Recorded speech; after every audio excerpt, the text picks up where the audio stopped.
Maserati is proud to partner with Monocle on Culture on Monocle Radio. Folgore is the Italian word for lightning. Put another way, power in its purest form. The new all-electric Maserati Gran Turismo and Gran Cabrio Folgore truly deliver the grand in grand touring. With up to 450 kilometers on one full battery charge and flashing from 0 to 100 kilometers an hour in just 2.7 seconds, Folgore delivers. Higher speed, blazing acceleration, and sensational agility. A true Maserati sports car on its own terms. And Folgore can count on the largest network of power points in the world. And thanks to ultra-fast charging, getting back up to 100 kilometer range takes just a few minutes. You see, the world is changing. Roads are changing. From inside a Maserati Folgore, everything that once seemed the future is right at hand. Gran Turismo Folgore and Gran Cabrio Folgore. Pure luxury, pure performance, pure Maserati.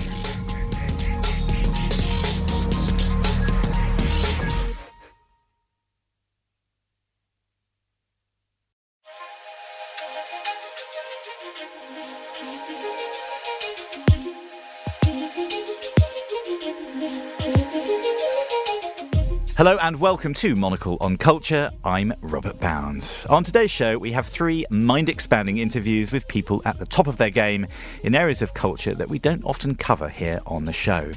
This week, then, we are dipping our toes into the worlds of dance, translation and chess. And we'll be taking you to Brazil and Australia via a quick jaunt to London too. Do stay tuned. That's all ahead here on Monocle on Culture.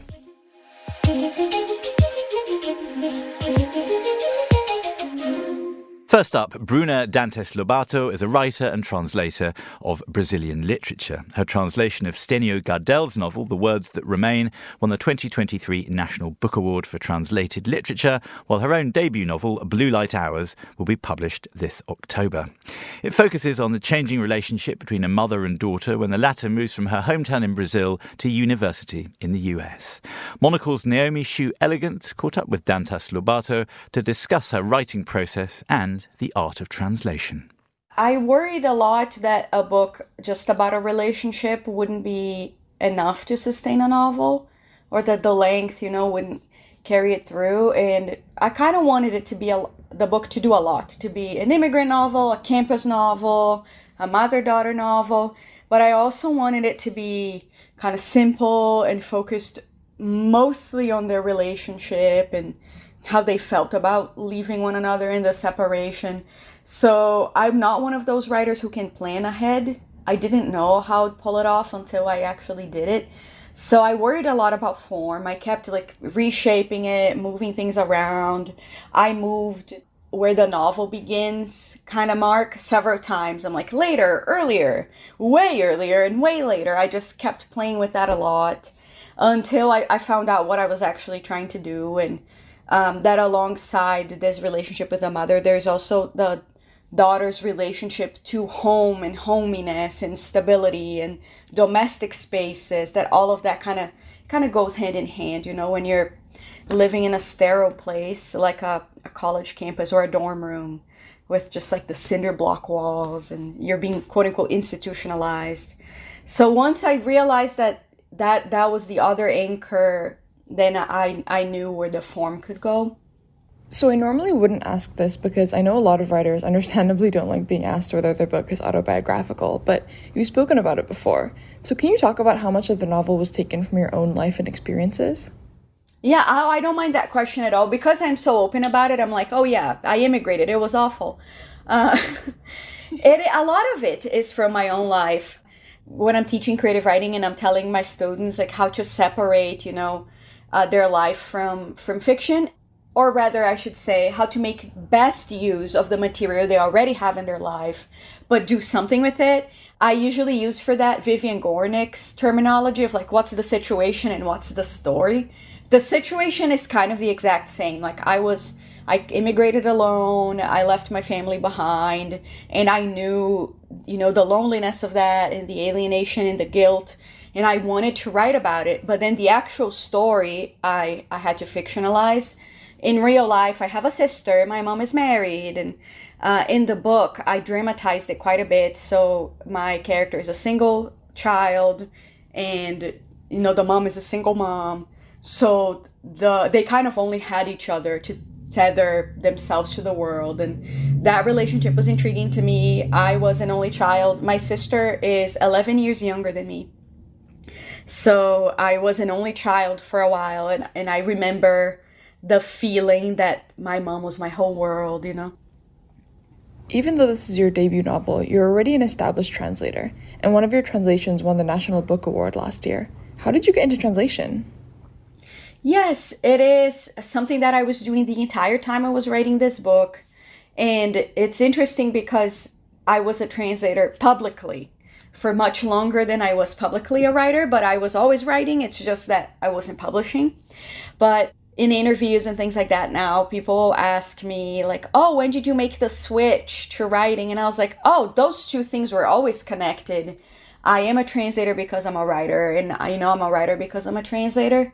So all these wonderful books that I was reading from Brazil and that I couldn't share with the people around me, or that I felt like were so obscure, I felt like I had this secret life that, in public I wouldn't show to anyone. And it was talking to my mom in the middle of the night when no one else could hear it, and reading these books that, I've had to go through great pains to get copies of. So it was kind of part of the same effort to externalize a little bit of what I was thinking and experiencing. And I thought that a lot of the writing coming out of Brazil was so beautiful, and that kind of no one knew that. They had this version of Brazil in their heads that had nothing to do with what I knew of Brazil. So I was very, very lucky to translate The Words That Remain by Stênio Gardel, which is the book that won the award. And it was the first book I translated that's from the region of Brazil I'm actually from. Brazil is so large and, kind of divided. And I'm from the Northeast, which is a particular kind of region. I speak in a certain way. I have a certain kind of accent. So anyone from Brazil would be able to spot me from a mile away. They're like, oh, you're one of those. And I've always wanted to do a book from home. And that was the first one I did from home. And I loved it so much, and I put so much of myself in it. I was like, I can hear my people speak in ways that I couldn't, even in the other Brazilian books I'd already worked on. So it meant a lot to me. And then I was also trying to write the way this mother talked in Portuguese. I was trying to do that in English already. So it was a sort of translation in a way, even though it was a translation of a fictional conversation I had in my head. Yeah, no, I think being a translator is such a good way. It's like training wheels for being a fiction writer, because I was thinking of form and an arc and the dramatic effect and how to construct a scene all the time, but I also had pretty good guidance from these more experienced authors who knew what they were doing better than me. That was Bruna Dantas Lobato in conversation with Monocle's Naomi Shu Elegant.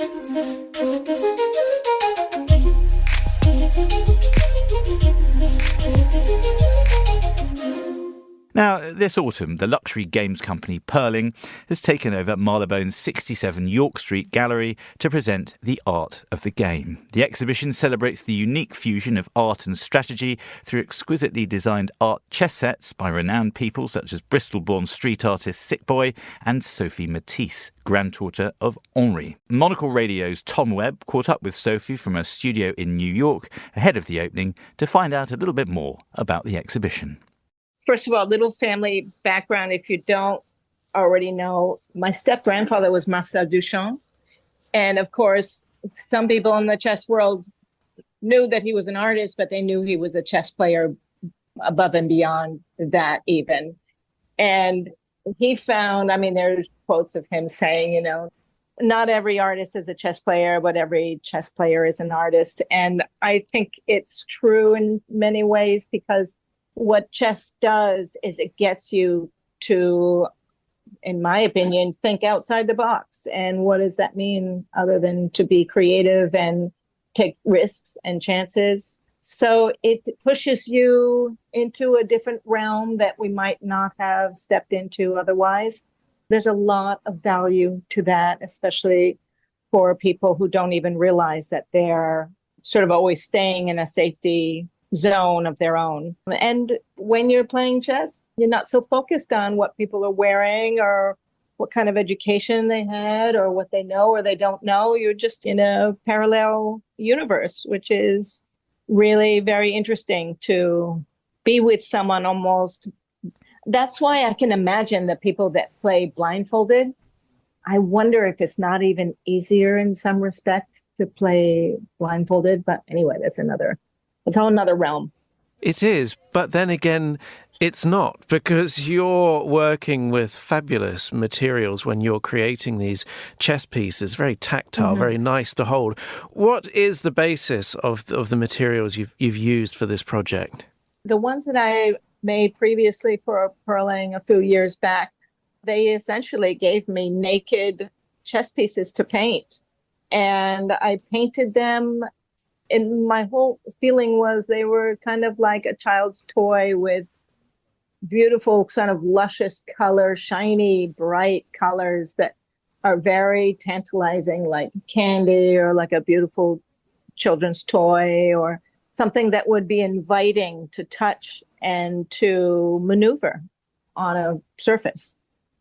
And you've spoken about the relationship between art and traditional games, and also a little bit about the inspiration you're drawing from, a bit of a retrospective looking back on life. What specifically is inspiring you?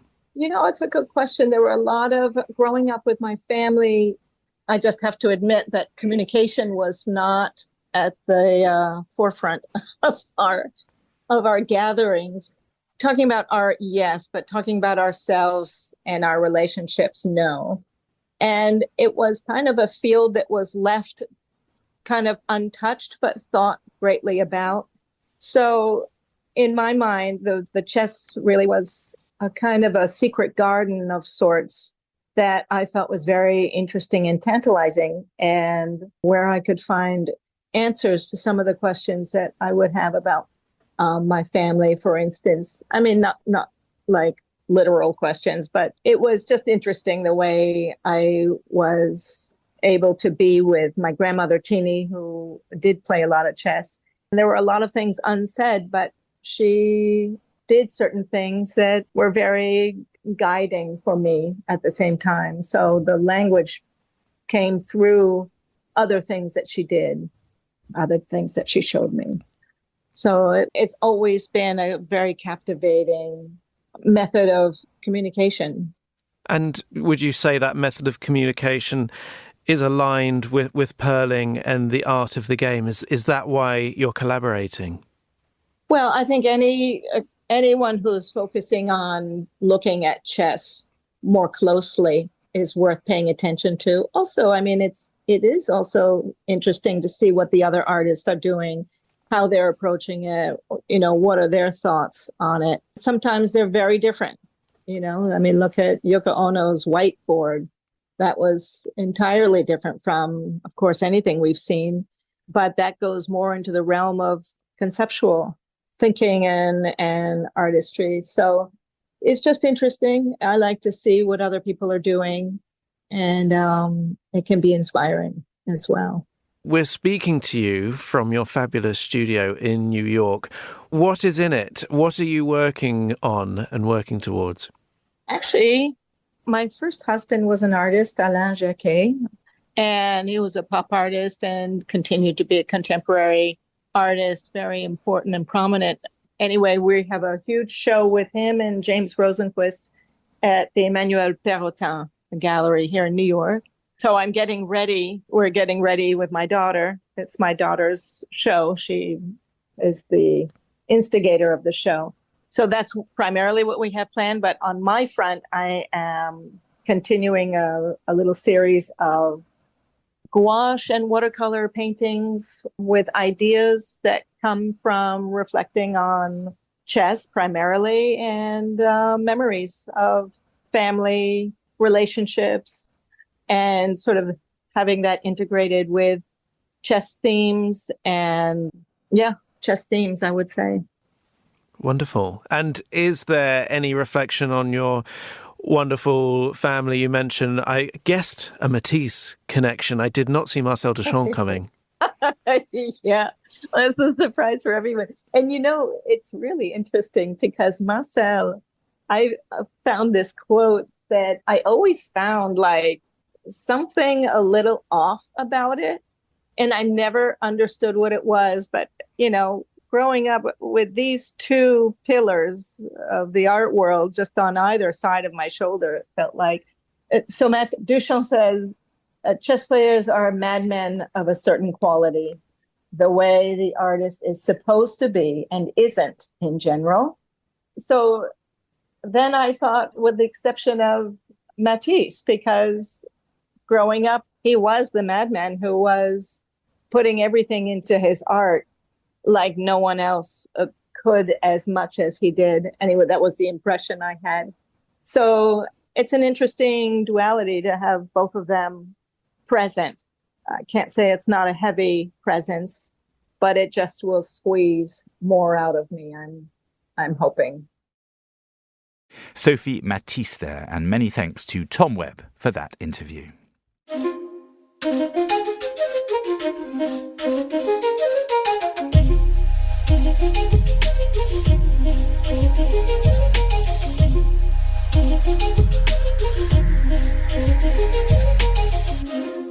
Finally, on today's show, the Australian Ballet has a new show with an unusual genesis.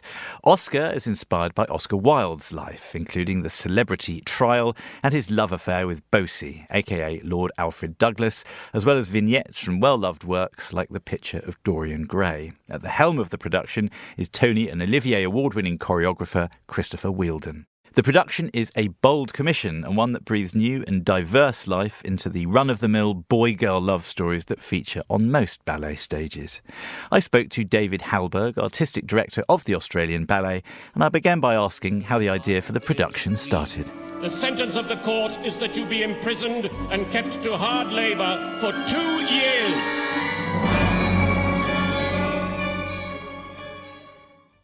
David, well, many congratulations first. This ballet is your first full-length commission for the Australian Ballet. I'm going to ask you the obvious one first. How is the run going so far? And then how actually did this production come about? The run's been going really, really well. I have to say, creating something completely from scratch is no easy task. I think we were riding on adrenaline after opening night, but some of us had kind of crashed just a bit from the high of opening night. It's been a great run on so many levels. One, because the arts world, I think, needs stories like this, but as well, just the dancers, the creative team, they've just completely dove into what has been a really great ride of a creation, obviously led by Christopher Wheeldon, who's the choreographer. But really, just the crux of the idea was initiated by Christopher and I. He's been a dear friend for 20 years, which helps, but he's one of the great choreographers creating today. And he said, why don't we look into the life and writings of Oscar Wilde? And the life and writings of Oscar Wilde have been looked into before, but never really in the ballet world. I think as artistic director here with the Australian Ballet, I really want to tell, bold stories. I want to tell stories that people can, in essence, relate to, and tell stories that are inclusive and diverse. Yeah, for sure. And obviously there is an interesting sort of paradox at the heart of this production and of this story itself, David. And that is that there are love affairs and big characters, love affairs and tragedy in so much of classical ballet. And there is a huge amount of love and tragedy in the story of Oscar Wilde. And yet the way to tell it, and with two men dancing the pas de deux and two men falling in love and dancing the steps that have been the steps for a man and a woman, have so rarely been done before. So you're very much breaking new ground. Does it feel like you're doing that, or does it feel supremely normal now that you're into the run and that you're getting great notices for the production, I wonder? You know what? I feel that certain, people have said this, that this story, the way we've told this story, has broken new ground. And I didn't have the intention of it breaking ground. I just wanted to have the courage of telling an honest story. And, Oscar Wilde was so witty in his writing, and he wrote beautiful stories, but he also had a really troubled existence. He was tried for gross indecency with young men and served 2 years hard labor, and then died 3 years after he got out of prison. Never set foot in England again after he left his prison sentence. So I really wanted, and so did Chris, to tell this honest story. And bold, yes, but I think it's only bold because in classical ballet, it's been, as you've stated, heteronormative stories. I was a dancer for 20 years, and I always fell in love with the princess. I never fell in love with the prince on stage. And in my personal life, I fell in love with, well, not a prince, but I fell in love with men. Mm-hmm. I think ballet hasn't been great about diversifying their stories, our stories. So in that way, I think it is bold in a way. But I hope this paves a new path for more courageous storytelling. Yeah, and I don't want to steamroller this point, but then I guess there are moments of magic that happen for audiences that haven't seen this kind of thing. People might be very well familiar with the life of Oscar Wilde, secondarily perhaps with the works of Oscar Wilde, but the idea of, breaking new ground, but the electricity of seeing dancers dancing with each other, telling a story, being able to be romantic in this way must cause a frisson, and it must cause a different sort of electricity to the normal sort of electricity that simply happens in a beautifully performed ballet, David. I wonder if that is the case. As I say, I don't want to belabor this point, but it's telling sort of three stories almost simultaneously, isn't it? Yeah, and interestingly, in the studio rehearsals when we were developing the work, and then when we started to go into full runs of the ballet, and then we got it on stage, you could really feel that kind of a frisson, as you said, like in the studio. Mm-hmm. There are a lot of gay men in the company, but no one has ever really been like confronted with this in the work, and same in the audience. And so it's been really kind of encouraging that people are looking at this. They're maybe feeling a certain uncomfortability because of there is lack of seeing it often, but it's been really great to have experienced it, not only with the company, but with our audiences here. David, you've mentioned Chris, who's Christopher Wilden, the choreographer, the brilliant choreographer that's put this production together. I wonder how you and he and how you've witnessed him building the character of Oscar through dance, especially I think our audience who are arts savvy, but not perhaps specifically dance savvy and ballet savvy. I wonder how you construct a character who, as you said, is well known for his epigrams and his aphorisms and his wit, less so for his fleet feet. How do you build the building blocks of a character in dance? Yeah, I mean, that is a great question. And it, I think, takes the mind of one of the great choreographers of our time, like Chris, to interpret who is Oscar Wilde through movement. And, Oscar, in terms of the choreography and the ballet, really took liberties in the storytelling because it's movement-based. And he told Oscar's story not through the word that Oscar wrote, but through the life that Oscar led. And then the fairy tales, yes, that he wrote, but through these beautiful dancing characters. And I think we have interpreted Shakespeare for years. We dance Romeo and Juliet. Mm-hmm. We dance Midsummer Night's Dream, Taming of the Shrew. The list goes on to famous playwrights.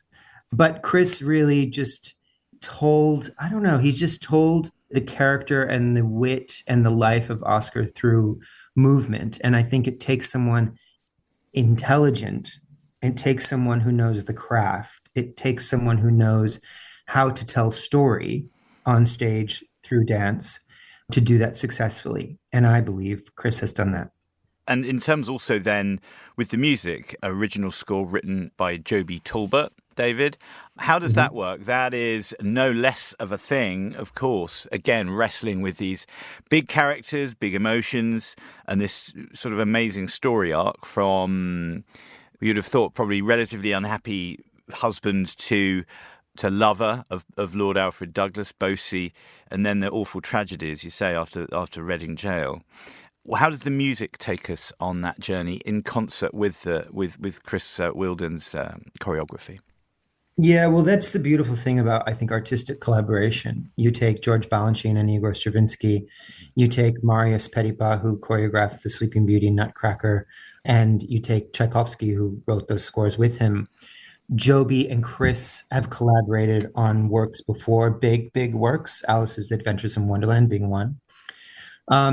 And I think it really takes that trust to know that Chris can trust Joby to interpret what Chris is trying to say in the storyline.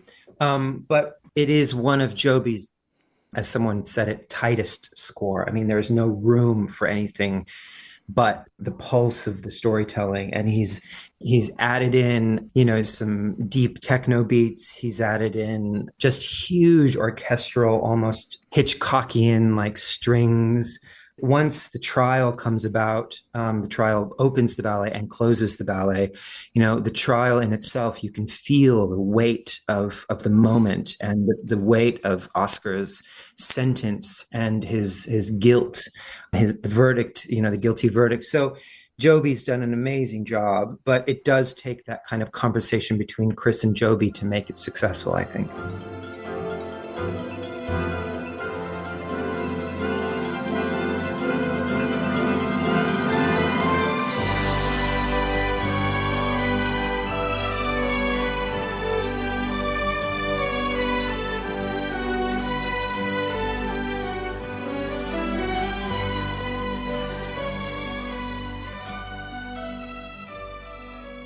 I've heard only snatches of Joby's score, of his music, but I've kind of got, because of the fibre and the fabric of this particular tragedy, in my head I'm getting sort of Swan Lake, the final act of Swan Lake kind of vibes here, despite the dance beats and presumably the happier moments, the moments of these two men meeting.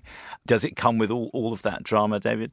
It does, absolutely. And I have to say, I've seen the work probably now at least 15 times. And the last 15 minutes of the work, I am completely on the edge of my seat. And I just because it just completely unravels. And it just comes to this amazingly loud crescendo that's just so stunning. And you can feel the theater, 2,000 people every night just completely tighten up and just no one's blinking. It's really so impressive. And we should say, I'm always fascinated. When it comes to someone in the position of authority that you're in, obviously you're an arch collaborator with all of the names that we've mentioned, and I've stupidly managed to bluff my way to the end of our conversation without mentioning the cast. So maybe we should do that. The casting must have been, it's no small decision to make, David. But how did you reach that, and who did you cast as Oscar and Bosie and the rest? When it's a creation like this, I really leave it into the hands of Chris, the choreographer, the creator, who he's inspired by. I'm always really warm to people coming into the company and seeing the dancers with a fresh eye and a fresh perspective, which usually affords opportunity for some that maybe aren't given title roles or big characters. But in terms of Oscar, the opening night Oscar was a principal artist named Callum Linnane, and fabulous interpretive, emotional dancer and artist. And he was working so well with Chris, so collaboratively. The role, you can just see like the role kind of morphs into his own. He makes the role his own. And there's nothing like having a role created on you. There's nothing like having something, it's like, having a bespoke piece of clothing or something made for you. This character has been made for Callum and made for the others, Bosie and Robbie and Lord Chamberlain and everyone. And that's one of the most special things as a dancer, to really have a choreographer in front of you making something for you. Beautiful. And just finally, David, I'd love to get a sense of, for you, when it's clicked, when you've got a success on your hands, when it is both has been a success sort of curatorially and creatively, and when there are standing ovations and the sound of the applause is ringing in your ears when you're up in the gods. When do you know personally that a production has really clicked into place? I think I know a couple of days after the opening. I know for sure. With Oscar, I certainly was able to look at the work in the dress rehearsals and think, actually, I think this is really good. But I'm so in deep that sometimes you don't know, because you're so in it.